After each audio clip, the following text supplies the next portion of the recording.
Hi, I'm Diana. Today's topic is CPR on a child. When you are to give CPR on a child, you have to make sure you check for pulse. We are also watching chest rise and drop and seeing if we feel a breath. If you are checking for either of those, no more than 10 seconds. Once we have established there is no breathing, there is no pulse, we find the nipple line, center of the chest. With a child, you have two options.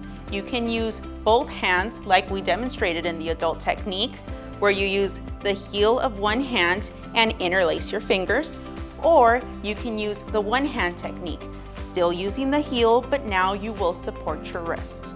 So finding the nipple line, center of the chest, we are still maintaining the same rate, 100 to 120 beats per minute, and we are also achieving that 2-inch depth. Center of the chest here, I support my wrist, and I will start compressing.